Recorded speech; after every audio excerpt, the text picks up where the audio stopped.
Okay, welcome everybody to episode 71. Puff, who's 71? Well, there's pretty much the 171 that everyone talks about. Evgeny Malkin, Pittsburgh Penguins superstar. He's on the downside of his career. He's in the last few years here.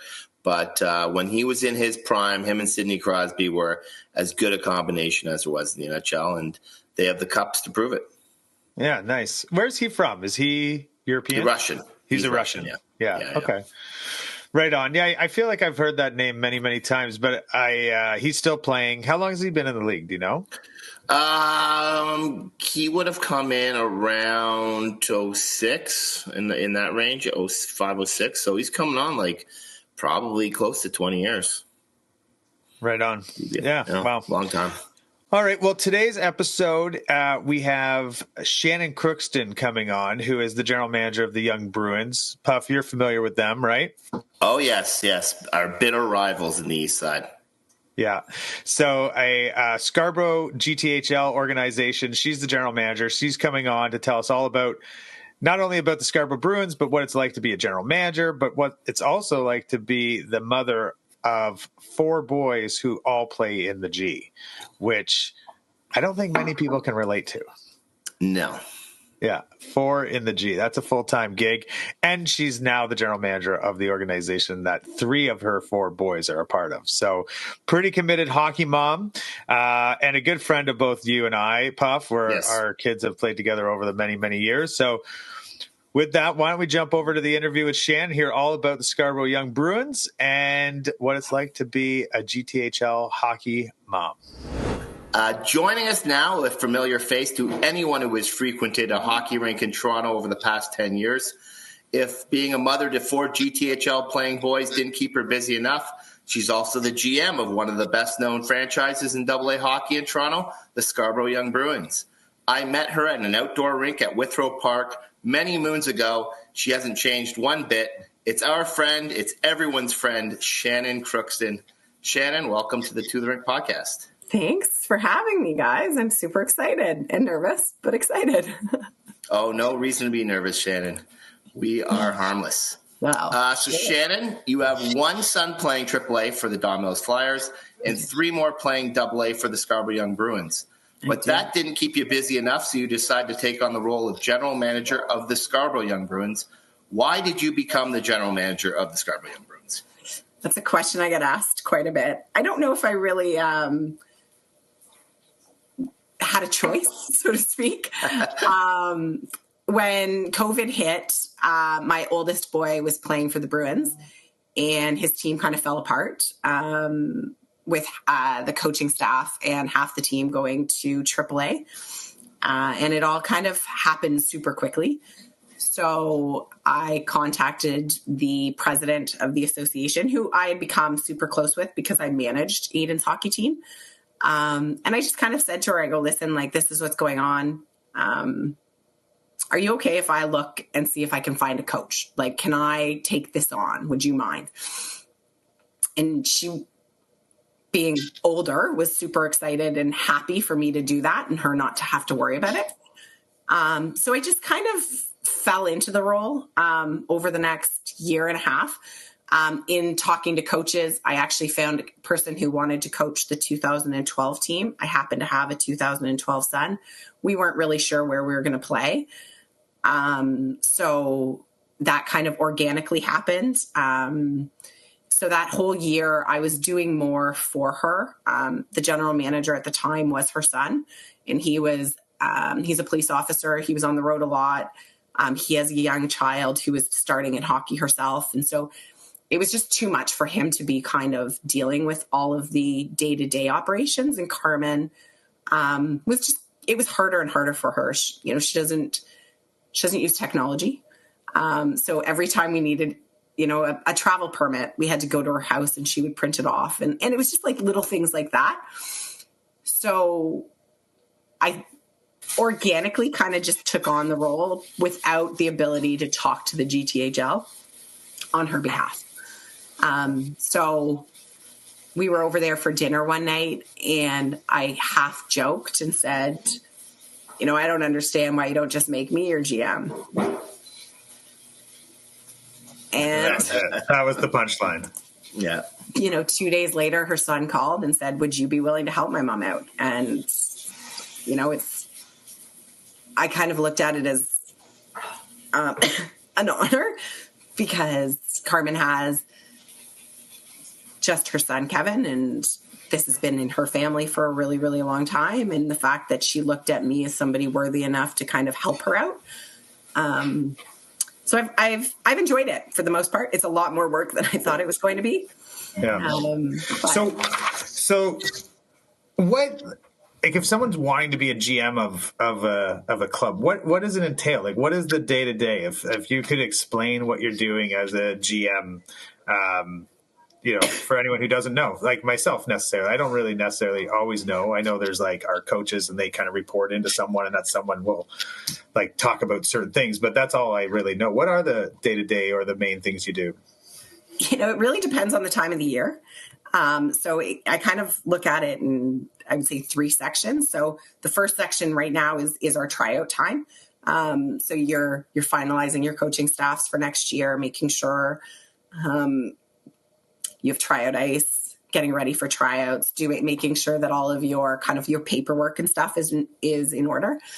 Then we go through, for me, we are a smaller association, so I don't have the really large board and all of the volunteers that kind of help. So I'm also the registrar for the association. So I do all of the registration throughout the summer to make sure our coaches are registered, our players are registered, everybody's done everything. It's a lot of, hand holding and walking management. You got to get it right. We just learned that from the Mississauga Rattlers, that you got to get that right. Yeah. And, there's a lot of back and forth, and it's a lot of listen, this is where you're at. And you can only handhold grown people so much before it's well, here's where you're at. And then it's just dealing with the GTHL. So any complaint that comes in from the association, suspensions, hearings, just kind of being that in between. We also have the side of, if parents aren't happy with the way a coach and a manager have handled the situation, they can come to me. Then I can present them with all of their different options. 1, I can talk to the coaching staff and the management staff. 2, they can go directly to the GTHL with a complaint if it falls under the ITP process. So it's just a lot of policy, and then just kind of watching hockey games. Again, when I took it on, the Bruins had, I think, 5 teams. We now have 7 of 8 possible age groups. So, we've definitely grown, and it's hard to be in multiple places at once, but it definitely helps that 3 of my 4 children play there. Yeah, for sure. Also might be why they can't leave. Yeah, they're Bruins for life. Okay, Shannon, true or false? The Scarborough Young Bruins are known for having some of the most boisterous parent groups in the stands. I plead the 5th. I have been told that we do, yes. Yeah. I actually laugh because I think that started back. Sorry, I'm just getting over a chest infection.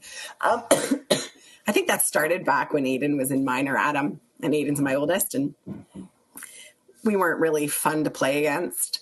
And we had this really obnoxious Scarborough chant that just kind of inherited by the next age group because there were overlaps in kids. It's kind of died down. I don't know if people really use the Scarborough chant anymore. I don't know the Scarborough chant. I mean, because we never played the Young Bruins. We only ever played the Ice Raiders, and I don't get a chant from them. Is this just a Young Bruins thing? Yeah, it was just... It's definitely... Just yell 1, 2, 3 Scarborough at the top of the line. Oh, okay. Yeah. And the times I would hear it the most was the 2009 Scarborough Ice Raider Young Bruin games, because those were the 2 top teams, the age group at the time. And it would always be funny because you'd hear the big Scarborough chant, and it was like both teams are Scarborough, but obviously it was the Bruins chant. Everyone knew that it was the Bruins that was saying it. Yeah, we were definitely an obnoxious parent group.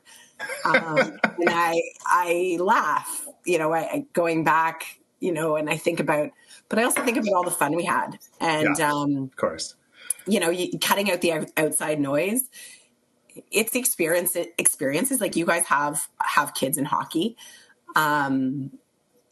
It's you have to go to the rink every day with these people, and as a parent, I kind of look back on our experience. We used to have tailgate parties with Aiden's team where it wasn't alcohol related. It was, you'd go out and they would have barbecues and we would be having, bacon, like female bacon sandwiches at games. And all of the parents would be decked out from head to toe in black and yellow.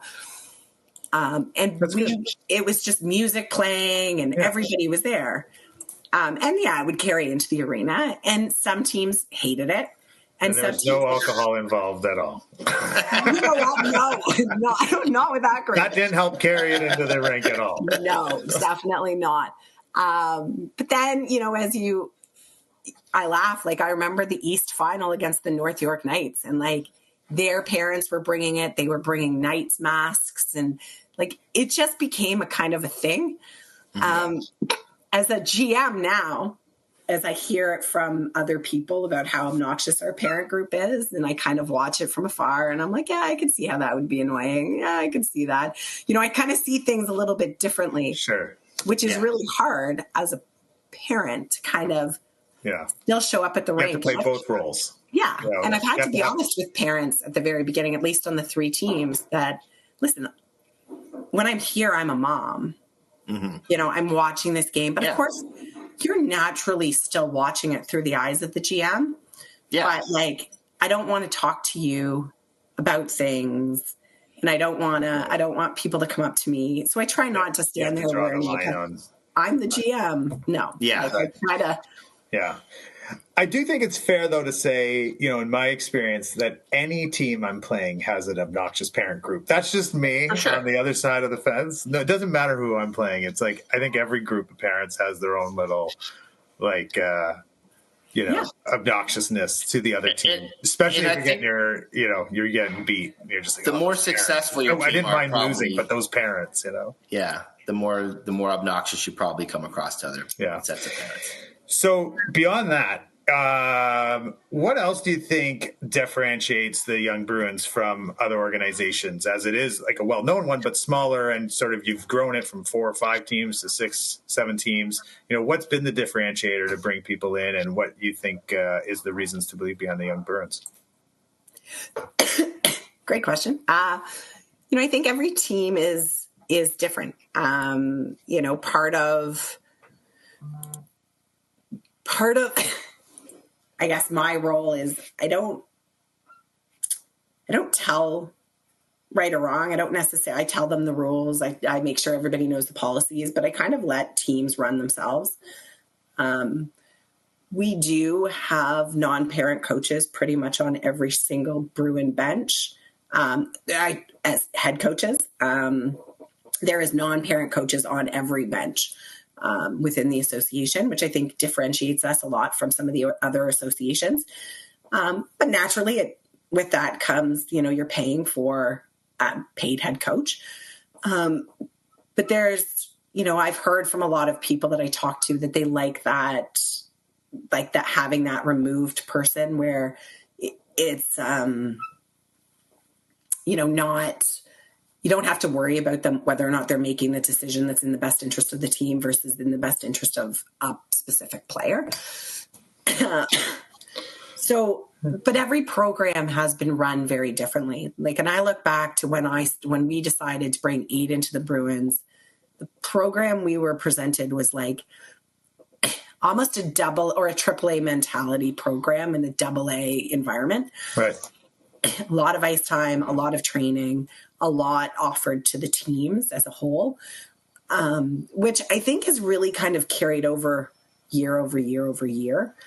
The one thing I find super important in building the culture of hockey, which is what I state. I'm like, I'm not going to tell you what your culture has to look like. I just want to make sure everybody's kind of bought into whatever that culture is. So as long as the parents that are signing up for your team understand that like, this is the coach you are, this is the team, this is the program you run, then right. I'm going to support you. But the one thing I think that I found was really important was just doing things as a group. So when you do skills as a group and you do all of these extra things in this environment, it just builds on what you're trying to continue off the ice. In addition to, it's not just skill-based hockey. We make sure that when we're talking to coaches that they're teaching the actual game of hockey as well. Right. So teaching these kids at a young age, great. It's amazing. You could skate through pylons, but like, we also want them to learn how to play the game. Something that I think is lost. There's not a lot of coaches out there anymore that are necessarily teaching the actual game of hockey.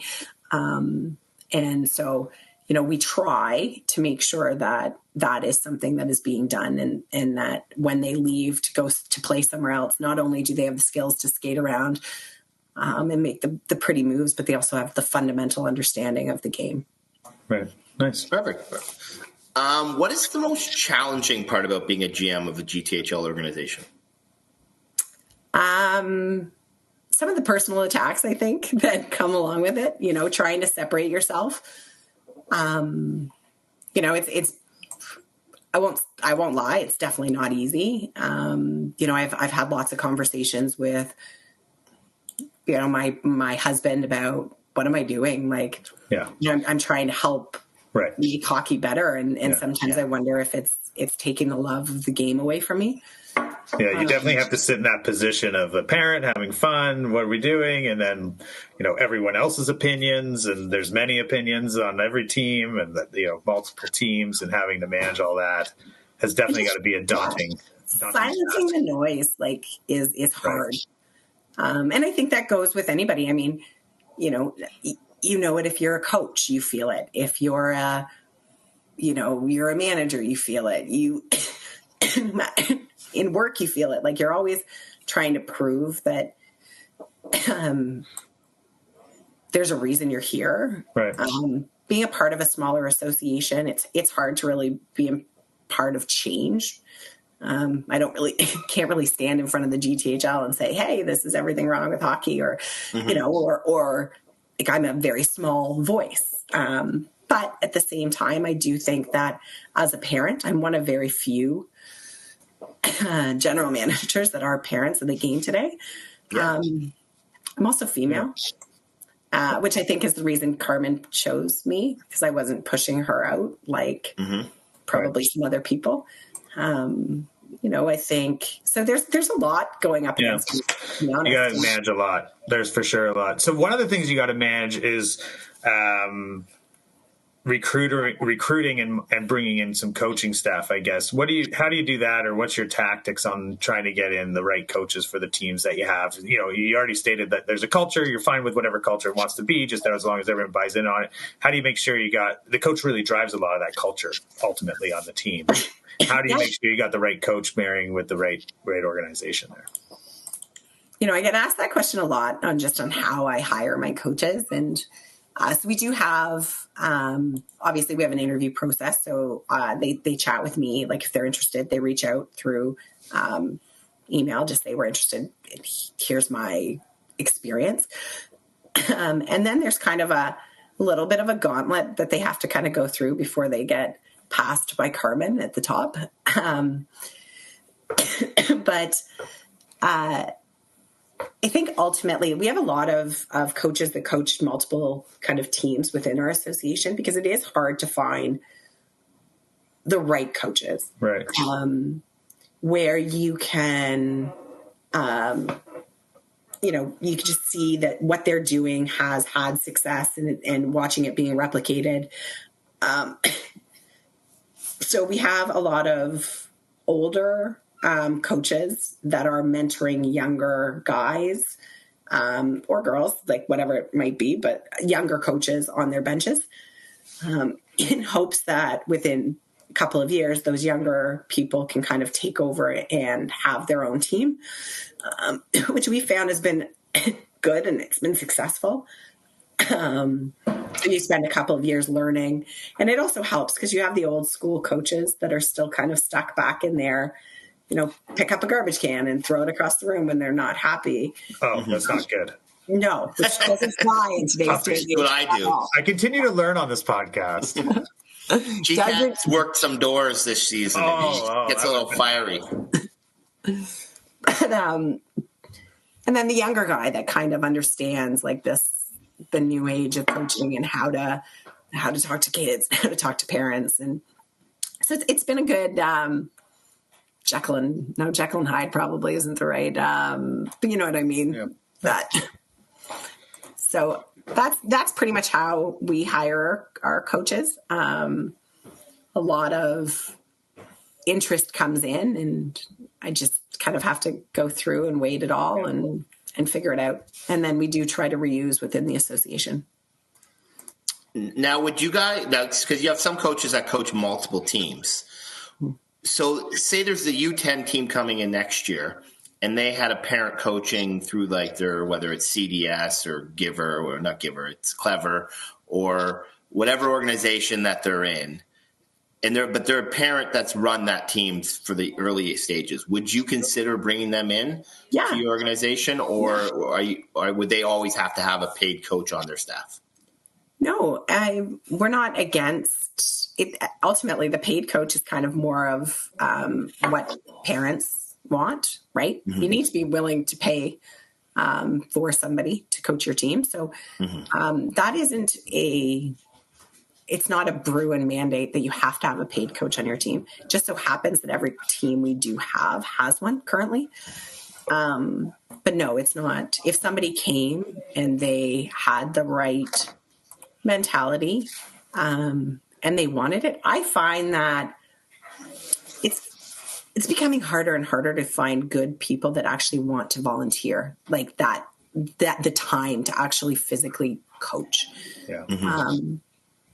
Finding volunteers in general now, it's difficult, and I'm not saying that I don't agree with the process to get a volunteer and the hoops that we have to go through. And, I know at the end of the day, it's important to keep player safety and stuff like that. I just think it becomes more and more taxing on families. Yeah. To ask somebody to volunteer a portion of their time, especially in the head coach role, Puffy, this, like you've got your wife who coaches a very good team, and the time she has to put into it, it's not easy.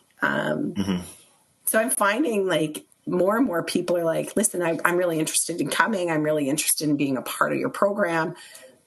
I just don't want to coach. I don't want to be the head coach. So if you can find me a head coach, right, then I'd be more than willing to be their assistant coach. Yeah. And I think back, that was how the 2012 team, when Carmen kind of said, yeah, if you want it. And we had a group of us that had been together for a long time, and we weren't really sure where we wanted to go. And a couple of dads that were like, we want to be involved, but I don't want to take that on. Like, I don't want to be coach. Social committee. Yeah. I did that 1 year. That's been the extent for me, if I'm being honest. Yeah. And I did an average job at it, to be honest, too. I didn't even do a great job at it. Social committee's not easy, G. Not easy. Yeah. So with the organization, Shannon, do you guys, like, I know we have one. I'm at Ted Reeve, as you know, I think. But do you guys have a rival? Like, who's the Young Bruins rival? Who are you always like, oh, God, here we go? Is it the Ice Raiders? Is it like Scarborough versus Scarborough?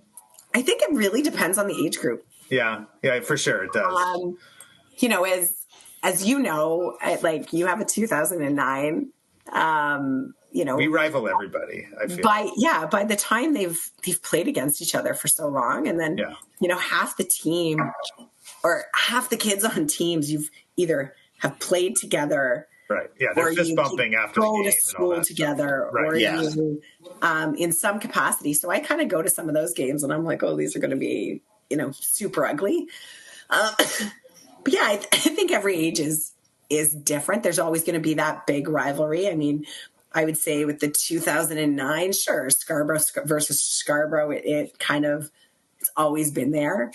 I think the 2010s is probably Scarborough versus the East Enders, because they've always kind of fought each other for that top.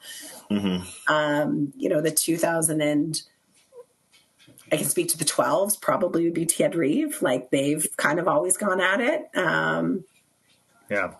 So you're saying everybody rivals. How about the little guys? That's what you're saying. I don't think the little guys have a rival. I could be wrong. But yeah, I think hockey doesn't seem as, okay, this is going to sound weird to say, it doesn't seem quite as crazy as it was when Aiden first entered the G. And yet at the same time, it's crazier. But because of the way that the playoff format kind of works, where it's like every team makes the playoffs and you play in these round robins against each other, you don't allow for the heated tension of a series. The 2009 team, sure enough, it starts their playoff series against the Ice Raiders on Saturday. So that right there, that's, you kind of already know that's going to be fueled years 1, 2, 3 Scarborough. Let's go. Yeah, 1, 2, 3 Scarborough is probably what's going to happen. Yeah. That's awesome. What was that? Okay, so Shannon, as a GM of an organization in the GTHL, how are you approaching some of the challenges that many families face in, the rising costs, limited ice availability that we have in the East End? How are you managing it going forward? It's definitely not easy. I will be the first person to say, the ice issue, I think, is the hardest. Especially from the standpoint of, if you want to give from an affordability standpoint, you have to go with city ice, but city ice is so difficult to come by. So then you move into the private ice contracts that are just insane. So part of it is we really want to make sure that there's no reason a kid can't play. So if at any point in time finances is an issue for a child, so when a coach is talking to a player, they can always, reach out to me directly. And we always try to, I shouldn't say we have, but we have a small contingency fund where we can help players out year after year. It gets harder and harder, as you mentioned, because unless you want to raise the cost of hockey to everybody else to continue to have that contingency fund, it becomes more difficult. But we also utilize different GTHL programming. So we, encourage kids to kind of reach out and, apply for Jumpstart or whatever it might be. Yeah. Grants have helped. Last year or 2 years ago, we were fortunate enough to get a grant that just helped to cover the cost of some of the ice so that it kept the association fee lower than had we not had it. That's good. Which is great. But we don't get that every year. So, and I mean, ultimately, what does it really come down to when you put it across everybody? It's like $75 a family. But again, it's just as much as we can. We have families that reach out through their coaching staff, and then we help out, whether it be with the association fee or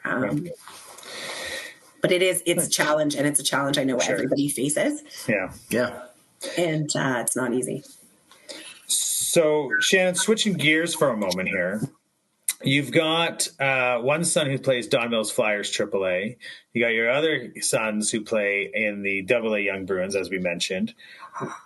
What is the biggest differences you've noticed between obviously there's a skill level thing, but between sort of a AAA program and the AA program, and you're, I guess, as the mother, you're now in that as the mother of these kids. What's the biggest difference you see that? Because I don't know how many people have 4 boys in the G at different levels. So you have this unique viewpoint I don't think everyone would have. Is it way crazier? You know what? I Also said shorter. I think having my AAA son as a goaltender, it makes it a little bit different. I kind of am able to kind of stand off the side. In saying that, I do feel like there's been games where I get the death stare, like, oh my gosh, or, you get the, wow, your kid played really well and type, but I'm kind of removed from it. And I also think that has to be a question for Jeff, because he goes to everything Mason, and then he goes to as much as he can for the other kids, where because of my role, I go to everything for the Bruins. Right. Makes sense. Yeah. So I think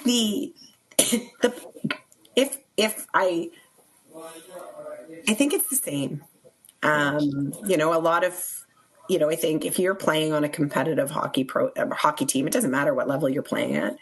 There's a commitment that is expected. And, I just think that it's probably, if anything, it might be a little bit more cutthroat at the AAA level, where, you don't really have the option to make many mistakes because people are watching you, and there's only 12 teams, right? So if you make a mistake and people don't want you, they notice, they take note.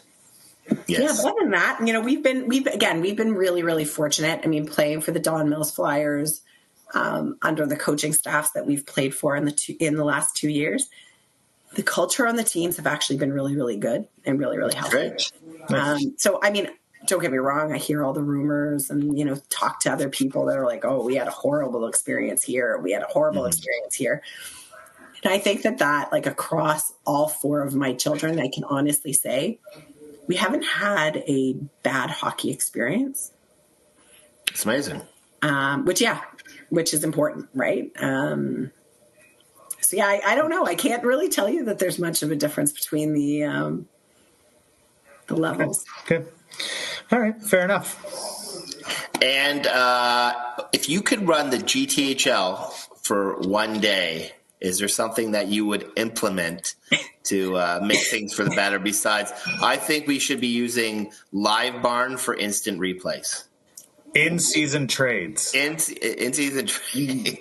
Oh, wow. First of all, I would not wish running the GTHL on anybody, because I think that would be very difficult. And hell of a parking spot, though. It's a great parking spot, for sure. That's a great question. I give a lot of huge hats off to the people that work in that office, though. Like, I don't think people fully understand what goes on day in and day out. It's funny. I kind of joked with somebody from the office today and said, I think if I could make one rule, I might ban parents from games. They have to watch Live Barn. I will say that, like, when we had COVID, my boys were playing in that Beast 3-on-3 league at MLS, and they wouldn't let the parents in. And I was sort of joking, like the kids must have loved it, because they didn't have to listen to me saying, why weren't you back checking? Like, they were just like, how did you play? And they're like, great. You have fun? Yeah, it was awesome. And that's how it was every parking lot for every kid. And I was like, this probably wouldn't be the worst thing for kids. No, and I say it half jokingly and half seriously. I mean, I remember one of the coaches within the association actually said to me, if he had if he had a choice, he would coach for an orphanage. Because so often we parents kind of ruin an experience. That's it's not, is that rumors? It's just rumors. Yeah, we don't ruin anything. No, and we're awesome. How often have you seen like a parent yell at a referee or scream at another child or get into a fight it's just, there's so much that happens. And as a GM, again, and I try to be a parent when I go there, but so often I'm kind of looking around, I'm like, this isn't good, you know? Yeah. So yeah, I think if I could, I would be interested to see, at least for a short period of time, if everybody would enjoy themselves a little bit more, if the coaches would enjoy themselves a little bit more. Yeah, they could do like theme days, like, you know how like they do like, Yeah. I don't know, and whatever, pick a theme day, but they could do like a no parent allowed week or something, and the kids have to just play with no parents in the crowd. That'd be an interesting. Yeah, And Parents would protest that hardcore though. I would be interested to know how a kid would feel in that situation. All right, so Yeah. Shannon as the president of the G, no parents. yeah. It'll be all the games will be at Scotia Pond that day, Yeah. and there'll be a feed of Live Barn going, Yeah, and there'll be an outdoor barbecue. Yeah, we could do an outdoor barbecue with a screen on the side of the building.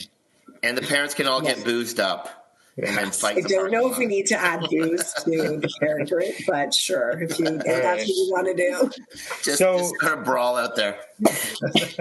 So, Shannon, we're coming to the end, and you've worked your way through this interview. We appreciate it. I know you're coming off a sickness, so really thank you. So our last question always. Yeah, you totally did. Our last question always to our guests in every episode we do is, what is your pump-up song? What's the song you're throwing on to get the registration ready for the Young Bruins? You're getting yourself ready to go. What is that song Shannon Crookston puts on that you want to share with everybody? Got to be Black and Yellow. Yeah, that's a good one. Oh, yeah, nice. We use that one, too, for the Ticats. It works for a few associations in the East. Yeah. Ticats, the Golden Hawks. Good song. Yeah, it's a good song. That was originally for the Pittsburgh Steelers, is that right? It was, Pittsburgh Steelers, Yeah. Nice song. Well, Shannon, thank you so much for joining us on To the Rink. We really appreciate it. It was great to learn all about the Young Bruins. It was great to learn all about what it means to be a GM. And we also learned that no parents are coming to your games if you're the president of the GTHL. Yeah, you're going to shut us down. I'm sure that all of the parents watching this are going to be really happy now when they they'll love it. Oh, you've invited them to the outdoor party. I'm not going to be a friend of anybody's. No, you've invited them to an outdoor party. It's, you've switched it, Ball hockey season's around the corner. Ball hockey season is around the corner. That is true. I mean, ball hockey season in Withrow Park is the exact opposite of the ice hockey. Parents don't even know what the score is, what team their kid's on. Unless you join the team Shannon and I are on and you go to Saskatoon, and then you're fully invested. You're fully invested. Well, that was pretty dialed up. Saskatoon in the summer during took a week vacation for a Saskatoon ball hockey tournament. Yeah. That was not on my bingo card. Definitely not. Definitely. But you know what? It was an epic week. It was a great week. It was a lot of fun. Yeah, it over-delivered. It definitely over-delivered. So anyway, Shannon, thanks so much for coming on. We really appreciate it. And go Bruins. Yeah, good luck in the playoffs. Yeah. And come on, just once. We don't have any Bruins. I know what I was cheering for. I was actually cheering for the 2011 Bruins the other night. They were playing Forest Hill at Comer Park, and they had a great win. They came from behind. That's a good little team, that 2011 team. Yeah, they are. They played really hard. That was a really good hockey game. Yeah, that's another one. It's nice to see the majority of the teams kind of being in the top of their loop. So it's or somewhere in there. So no, and you were at the 2009 game the other day. Yeah. Well, I love that 2000. They didn't have a very good opponent that night, though. They were dummying that team pretty good. Yeah. We won't say who it was, but it was a pretty good one. Anyway, thank you guys so much. I really appreciate this. I have to say, I've known Shannon a long time. I did not realize all that goes into being a GM of one of these teams. I actually don't know any other GMs I'm not even sure who the GM is of the EastEnders. It might be the guys who run it, Mike Fitzpatrick, but I think they're those guys like the owners of it. So I'm not sure. I have no idea who the GMs are, but very important people in organizations, and they do a lot of work that is not exactly appreciated by all. So you're really in the thick of it all the time. I feel like and especially for Shannon, she's in the thick of it, like we said, with being the mom, and then the GM, and as youth hockey, GTHL hockey definitely drives the, not always the best of the people. Yes. And usually the organization or the coach or some other parent feels the wrath of it, and she's put herself in many of those positions. And so, but it's great. She's a wonderful person to be volunteering so much in the community with that organization in particular. And being a big part of that. So really great having her on. So thanks, Shannon. Yeah, and she's done a great job at that organization. There's a lot of teams that are very successful on and off the ice. Yeah, for sure. So with that, thanks everybody for listening. We appreciate it. Thanks for tuning in. Please share, like, and write in if you have any comments for us. Other than that, Puffy, anything else for this week? No, that's everything for me. We're in full playoff mode, so hopefully everyone's doing well and piling up the wins because this is go time. It's either win or you're done. So this is it. So again, thanks everyone for listening. Have a great week, and we'll talk to you soon. Take care.